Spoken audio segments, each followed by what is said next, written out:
ভাই ভাই ভাই কি ম্যাচ দেখলাম। ওফ কি ম্যাচ। ভারত বনাম আফগানিস্তান, ইতিহাসের শ্রেষ্ঠ আন্তর্জাতিক টি-20 ম্যাচ। ম্যাচ টাই, সুপার ওভারও টাই এবং দ্বিতীয় সুপার ওভারে ভারত জয় পেল। কি ম্যাচ, অসাধারণ অসাধারণ, একদম সেরা একটা ম্যাচ।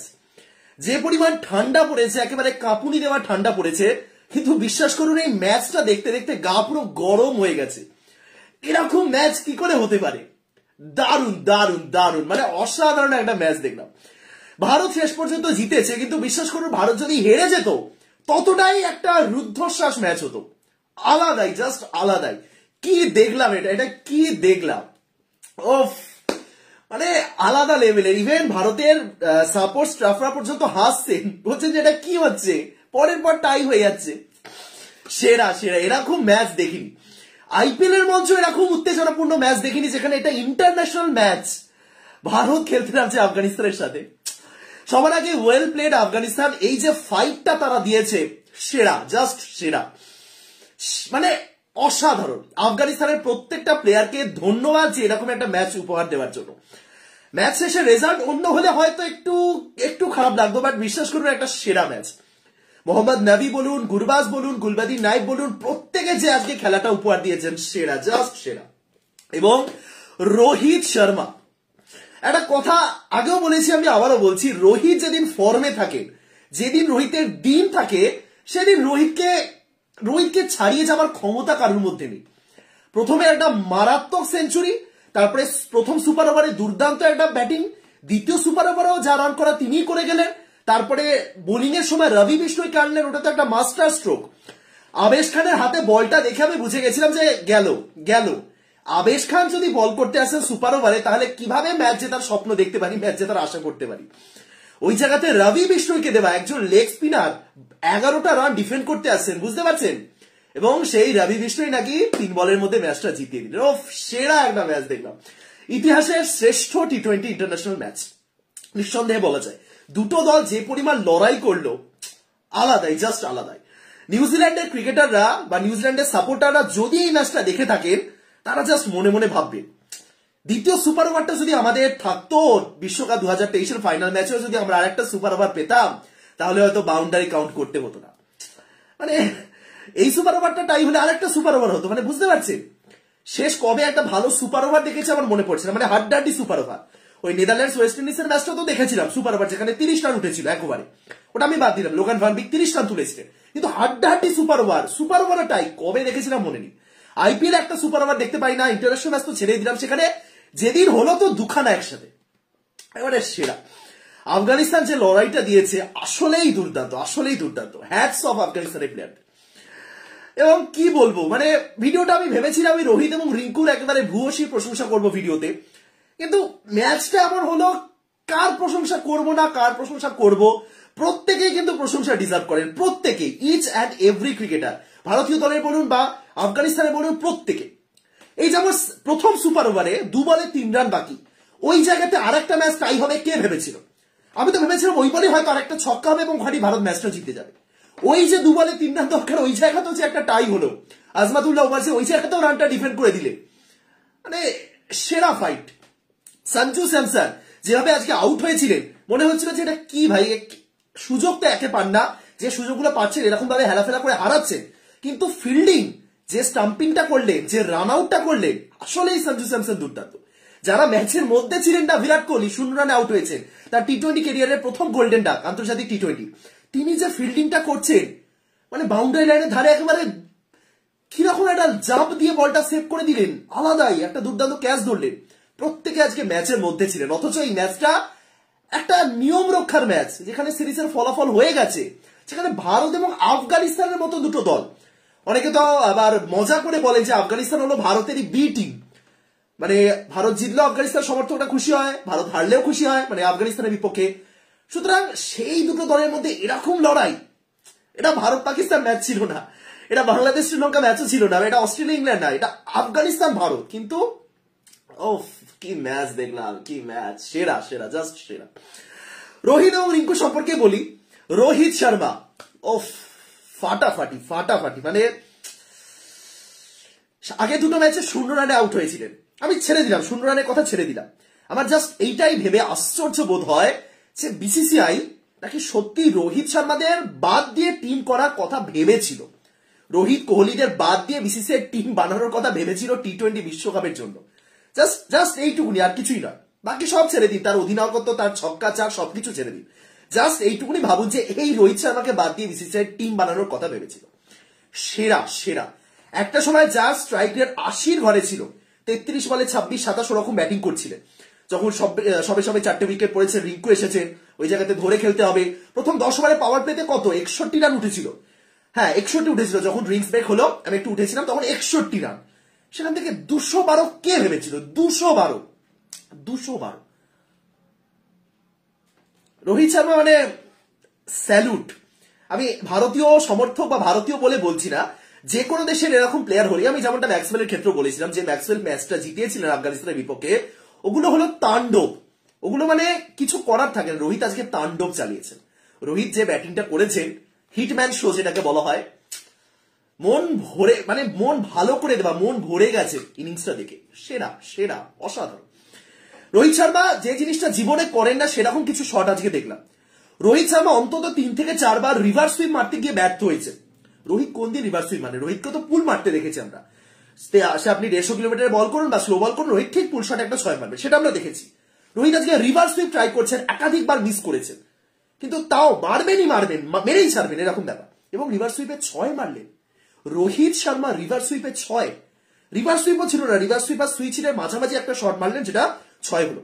দেখে বোঝা যাচ্ছিল কন্ট্রোলে তিনি ছিলেন না। আপনারা যদি ওই শটটার হাইলাইটস দেখেন বুঝতেই পারবেন কন্ট্রোলে তিনি ছিলেন না।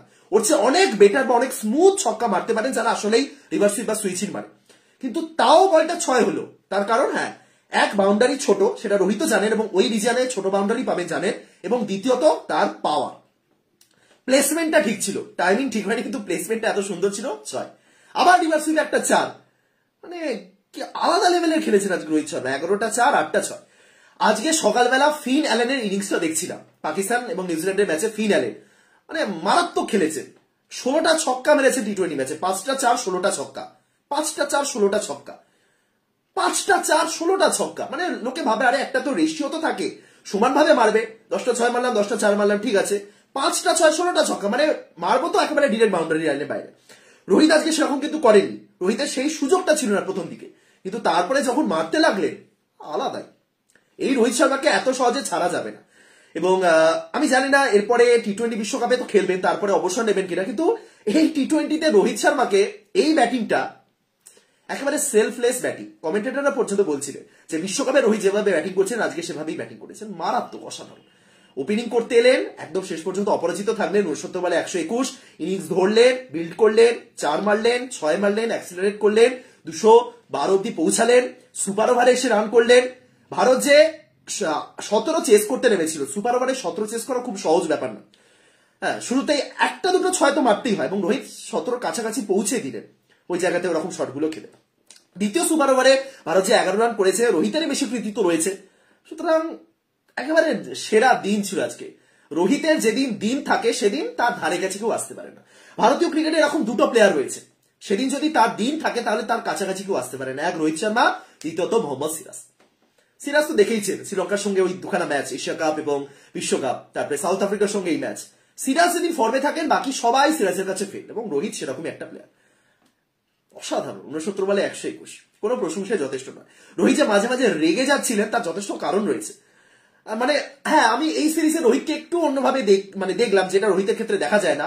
গিলের উপর একেবারে মারাত্মক রেগে গেছিলেন রান আউট করার পর, আজকে দেখলাম মোহাম্মদ নবীর সামনে রেগে গিয়ে এগিয়ে গেলে, ওই ব্যাপারটা দিয়ে কিছু কথা বলার আছে, বলবো আমি। বাট ঠিক আছে, একটু হয়তো রাগ দেখা যাচ্ছে, বাট অল ওভার দুখানা ডাক, তারপরে একটা century, come back, this is come back. এগুলো হলো রিয়েল লাইফে আমাদের ইন্সপিরেশন। যখন এই দুখানা ভিডিওতে আমি দেখি ভিউস আসছে না, মনে হয় যে ভিডিও বানাচ্ছি ভিউস আসছে না, তখন এই টাইপের এক্সাম্পল গুলো মনে পড়ে, যে দুখানা ডাক তারপরে একটা সেঞ্চুরি। সুতরাং রিয়েল লাইফে ইন্সপিরেশন রোহিত শর্মা। এবং রিঙ্কু সিং 39 বলে 69, 2টো 4, 6টা ছক্কা। দেখুন, রিঙ্কু সিং এর হেটার কজন আছেন আমি জানি না, বাট রিঙ্কু সিং বর্তমানে যেভাবে খেলছেন বা আইপিএল এর মঞ্চে যে পারফরমেন্সটা করেছিলেন, যারা হেটার ছিলেনও তারা ফ্যানে কনভার্ট হয়ে গেছিলেন। কিন্তু স্টিল এরকম কিছু সমর্থক বলবো না, এরকম কিছু সমালোচক রয়েছেন যারা এই কথাটাই বলেছিলেন যে আইপিএল এ 5টা 6 ইয়াস দয়াল একটা আনক্যাপড ক্রিকেটার, ঠিক আছে হয়ে গেছে ফ্লুক, ইন্টারন্যাশনাল লেভেলে যাক তখন দেখবো। চলুন আজকে দেখে নিয়েছেন, আজকে শেষ 3 বলে 3টে ছক্কা, শেষ ওভারে 36টা রান উঠেছে। এই যে সুপার ওভার পর্যন্ত গেল, সুপার ওভার পর্যন্ত গেল, তার মানে শেষ ওভারের ইনিংসটা কতটা ইম্পর্টেন্ট ছিল বুঝতে পারছেন? শেষ ওভারটা বা রিঙ্কুর ইনিংসটা 39 বলে 69, 2টো 4, 6টা ছক্কা। এবং আমি জানি না এরপরে হার্দিক ফিরবেন, শ্রেয়াস আয়ার ফিরবেন, কাকে কোন পজিশনে রাখা হবে, বাট প্লিজ রিঙ্কুকে যেন ড্রপ না করা হয়। এই রিঙ্কু সিং 6 নাম্বার বা ইভেন 7 নাম্বারও হতে পারে যদি সেরকমই তার চেষ্টা করে, অবশ্যই রাখা উচিত। এই রিঙ্কু সিংকে ছাড়া ভাবুন 22 রানে 4টে উইকেট, সম্ভবত 5ম ওভার চলছে তখন রিঙ্কু ব্যাটিং করতে এসেছিলেন। Kohli out, Jaiswal out, Dube out, Samson out, power প্লের মধ্যে ব্যাটিং করতে এসেছেন। রোহিতের সাথে প্রথমে পাওয়ার প্লেটা সামলানেন, অ্যাকচুয়ালি প্রথম দিকে কিন্তু রিঙ্কুই মারছিলেন চারগুলো, রোহিত তখন একটু ধরে খেলছিলেন, কোনো রিস্ক নেই। পাওয়ার প্লেটা হলো, তাও 15 ওভার পর্যন্ত তারা একটু ধরে খেললেন, তারপরে যেভাবে অ্যাক্সিলারেট করলেন, মানে একটা প্লেয়ার কত তাড়াতাড়ি উঠে আসতে পারে, কত তাড়াতাড়ি। এই 1 বছর আগেও রিঙ্কু সিংকে নিয়ে আমরা জাস্ট মজা করতাম, হ্যাঁ রিঙ্কু সিং কলকাতা কিনে রেখেছে, কলকাতা খেলায় না, এবং সেখান থেকে উত্থানটা দেখুন, জাস্ট গর্বিত হওয়া উচিত রিঙ্কু সিংকে দেখে। এবং কোথা থেকে উঠে এসেছেন তিনি, কোন জায়গা থেকে উঠে এসেছেন, গরিব ঘরে ছেলে থেকে বর্তমানে শেষ 3 বলে 3টে ছক্কা, 39 বলে 69। রিঙ্কুকে রাখতেই হবে, অবশ্যই রাখতে হবে। এই রিঙ্কুকে ছাড়া আমি টি20 বিশ্বকাপের টিম ভাবতেও পারছি না। সুতরাং অল ওভার দারুণ একটা ম্যাচ দেখলাম। আফগানিস্তানের প্লেয়ারদের কথা বলবো, রহমানুল্লাহ গুরবাজ 50, ইব্রাহিম জাদরান 50, গুলবাদিন নাইম 55, নাভি 34, প্রত্যেকেই ভালো খেলেছে। আফগানিস্তান হেরে গেছে মানে তাদের প্রশংসা করবো না এমনটা নয়, আসলেই ভয় ধরিয়ে দেওয়ার মতো ইনিংস তারা খেলেছে। মনে হচ্ছিল গেল 212 করেও ভারত পারবে না, কিন্তু বোলিংটা ভালো হয়েছে ভারতের অবশ্যই, কিন্তু আসলেই আফগানিস্তানের ব্যাটারটা ভালো করেছে। এবার 2-3টে প্রশ্ন রয়েছে যেটা অনেকেই কনফিউজ যে কি হলো, কেন হলো। প্রথমত রোহিত শর্মা ওই যে নবীর দিকে একটু রেগে মেগে এগিয়ে গেলেন, নিয়ে বললেন কি হলো। বিরাট কোহলি মানে বল নিয়ে থ্রো করার বদলে বলছেন কি হলো, মানে থ্রো করার সময় নবী যখন দৌড়াচ্ছিলেন, নবীর পায়ে বল লেগে একটা অতিরিক্ত রান হয়ে গেছে এবং আরো একটা অতিরিক্ত রান হয়ে গেছে, কোহলি থ্রো করেননি বলে। এবার এখানে একটা প্রশ্ন আসছে, কমেন্টেটরদের দেখলাম অনেকে বলছেন যে স্পোর্টসম্যান স্পিরিট, আবারও সেই ঘুরে ফিরে স্পোর্টসম্যান স্পিরিট, খুব বিরক্তিকর শব্দ আমার কাছে স্পিরিট শব্দটা। যাই হোক, এবার ব্যাপারটা একটু এক্সপ্লেন করি। প্রথমত এটা ঠিক না ভুল, দেখুন অবশ্যই ঠিক, নিয়মের মধ্যেই পড়ে, তাই তো। প্রথমত মোহাম্মদ নবী তিনি কিন্তু দেখেননি বল কোথায় পড়ছে, তিনি রানিং লাইনেও আসেননি, তিনি কিন্তু উইকেটের লাইনে না দেখেও ইচ্ছে করে চলে আসেনি যাতে বলটা উইকেটে না লাগে, তিনি কিছুই দেখেননি, তিনি নর্মালি দৌড়াচ্ছিলেন, তিনি উইকেটের লাইনে মোটেও দৌড়াচ্ছিলেন না। ওই জায়গা থেকে যদি বল ঠিকঠাক থ্রো হতো তাহলে উইকেটেও লাগতে পারতো, তিনি বল দেখেননি এবং তিনি চুপচাপ দৌড়ে গেছেন। ইভেন তার সামনে বোলার চলে এসেছিলেন ওই জায়গাতে, মুকেশ কুমার, সেই কারণে তিনি মুকেশ কুমার চলে এসেছে, সেই কারণে তিনি হালকা দেখতে বাধ্য হয়েছে, নয়তো কি মুকেশকে গিয়ে ধাক্কা মারবেন। সুতরাং নবীর কোনো ভুল ছিল না। ভুল যদি কিছু হয়ে থাকে সেটা অনেকে মানে প্রশ্ন করতে পারেন যে ঠিক আছে পায়ে লেগে বল বেরিয়ে গেছে, তাহলে কি তুমি আর একটা রান যেটা নিলে সেটা কি নেওয়া উচিত ছিল। এই জায়গাতে একটা উদাহরণ আসবে, সেই ইংল্যান্ড এবং নিউজিল্যান্ডের ফাইনাল ম্যাচে যেটা হয়েছিল, কত মিল, সেদিনও ওই ব্যাটে লেগে 4, আজকে ব্যাটে গায়ে লেগে এক্সট্রা রান, সেদিন সুপার ওভার, আজকে সুপার ওভার। যাই হোক, তো সেদিন কি হয়েছিল ইংল্যান্ড এবং নিউজিল্যান্ড ম্যাচে, সেদিন হয়েছিল বল বেন স্টোকসের ব্যাটে লেগে বাউন্ডারি লাইনে পেরিয়ে গেছিল, ঠিক আছে। ওই জায়গাতে বেন স্টোকস চাইলেও মানে নিউজিল্যান্ডের ব্যাটাররা কি বলবেন যে এটা কি লিগাল, এইটুকুনি বলতে পারে, কারণ বল বাউন্ডারি লাইনের বাইরে বেরিয়ে গেছিল। ডিফারেন্সটা এটাই, সেদিন বল বাউন্ডারি লাইনের বাইরে বেরিয়ে গেছে, সুতরাং ওই রান নেওয়ার ব্যাপার ছিল না যে তুমি থ্রো করছো না, চলো আমি আরেকটা রান নিয়ে নিলাম, তুমি থ্রো করছো, আচ্ছা তোমার মনে হচ্ছে যেটা রান নেওয়া উচিত হয়নি আমি রান নেবো না, সেই ব্যাপারটা সেদিন ছিল না। সেদিন বল বাউন্ডারি লাইনের বাইরে বেরিয়ে গেছিল, সেদিন 4 হতোই, তুমি রান নাও না নাও 4 হতোই। আজকে ডিফারেন্স এটাই ছিল, আজকে রান নিয়েছে নবী এবং তার সাথে আরেকজন সতীর্থ। স্পোর্টসম্যান স্পিরিটের ভিত্তিতে অনেকে বলতেই পারেন যে কেন রান নেওয়া হলো, কিন্তু আবারও আমি বলছি এটা জাস্ট এটা ম্যাচ জয় পরাজয়ের ব্যাপার। মোহাম্মদ নবী ওই জায়গাতে 2 রান নিয়েছেন, ঠিক করেছেন, আমার মতে অন্তত ঠিক করেছেন, কারণ ম্যাচ জিততে এসেছেন ভাই, তারা সুপার ওভার চলছে, ম্যাচ জিতবেন না তো কি করবেন, রাইট। সুতরাং একটু হয়তো অসন্তুষ্ট হতে পারেন কোহলি বা রোহিত যে কি ভাই পায়ে লাগা সত্ত্বেও রান নিল, কিন্তু আমার মতে এটাতে ভুল কিছু না, এবং ভারত তো সেই রানটা চেসও করে নিয়েছে, সমস্যা নেই। সুতরাং এটা অনেকে অনেক রকম মতামত দিতে পারেন। সেদিন যেটা ছিল, সেদিন বল ব্যাটে লেগে 4 হয়ে গেছিল, রান নেবার ব্যাপারই ছিল না, সুতরাং 4 দিতেই হতো।